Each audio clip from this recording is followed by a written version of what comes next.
Did your favorite HGTV show suddenly vanish without warning? You're not alone. In recent years, viewers have noticed beloved renovation and design series quietly disappearing from HGTV's lineup.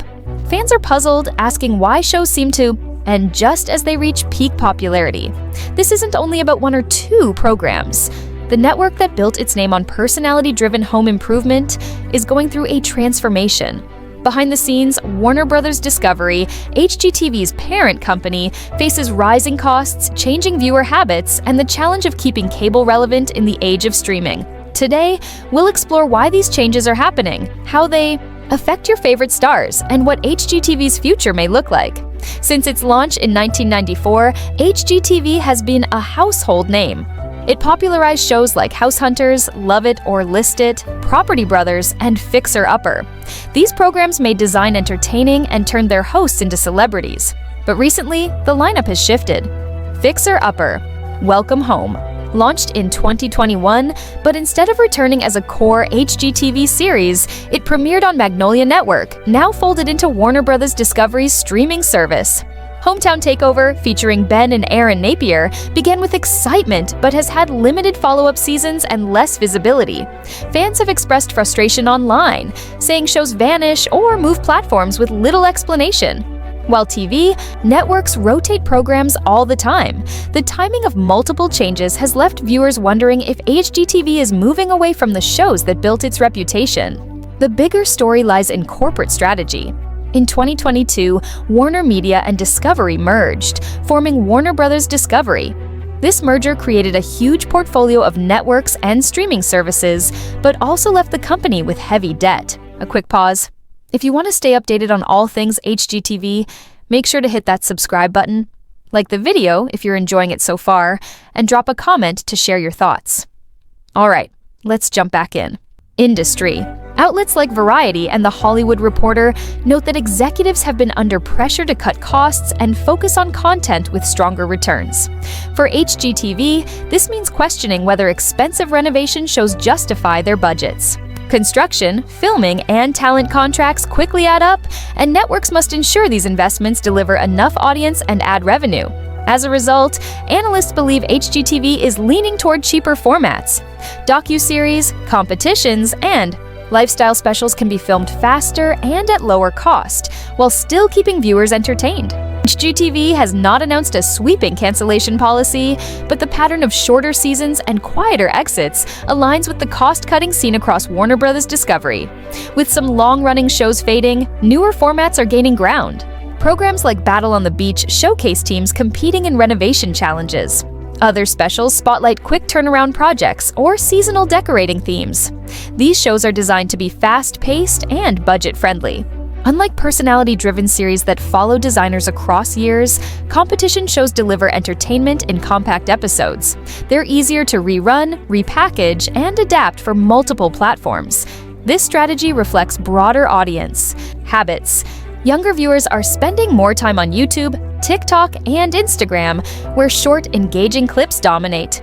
HGTV seems to be experimenting with ways to appeal to both traditional TV watchers and digital-first audiences. HGTV's personalities have been central to its success. Chip and Joanna Gaines, the Property Brothers, Ben and Aaron Napier, and Christina Hall built loyal fan bases that extended far beyond television. But as HGTV changes, so do its stars. Strategies. The Gaineses launched Magnolia Network, available on Discovery Plus and Max, shifting much of their content off HGTV's core lineup. Ben and Aaron Napier still appear on HGTV, but with fewer spin-offs. Christina Hall has alternated between Christina on the coast and Christina in the country, adapting to shorter formats.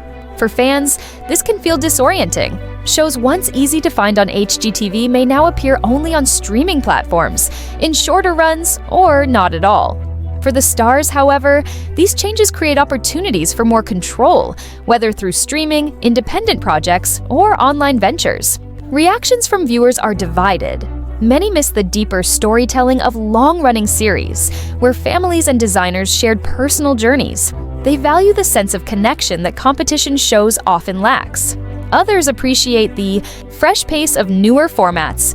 Quick episodes and limited series can be easier to watch casually without following a season-long arc. On Reddit, Facebook, and Twitter, discussions reflect both sides. Fans debate which shows should return, while also recognizing that the economics of television have changed. With streaming reshaping viewing habits, networks face tough choices about where to spend their budgets. HGTV's evolution mirrors a broader industry trend. In 2022, Nielsen reported that streaming officially surpassed cable in US viewing time, and that shift has only grown. Advertisers are spreading budgets across more platforms, forcing networks to adapt. HGTV also faces competition from a flood of online creators. On YouTube and TikTok, renovation and DIY influencers can deliver entertaining, creative content with far lower production costs.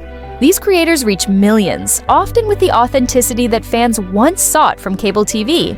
In this environment, HGTV must decide whether to stick with high-cost legacy shows or lean into flexible formats that better match modern viewing habits. The recent programming mix suggests the network is testing the second option. Looking ahead, HGTV's path may include several strategies. The network may combine traditional renovation series with newer competition shows, appealing to both nostalgic fans and new viewers.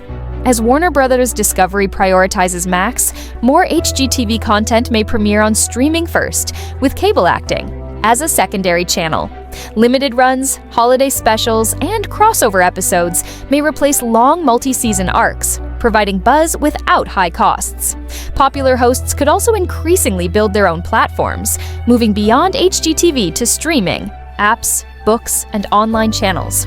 Each of these paths reflects the reality of modern television. Networks must stay profitable while audiences scatter across platforms.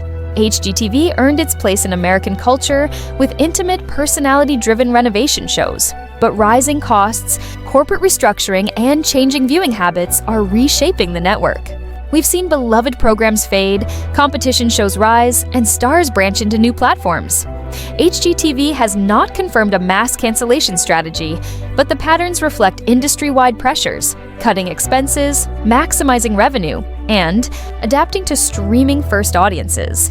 The network's future may look different from its past, but the demand for design and renovation content isn't disappearing. It's simply evolving. What do you think? Share your thoughts in the comments. Do you miss the long-running, character-driven shows, or do you prefer the newer competition formats?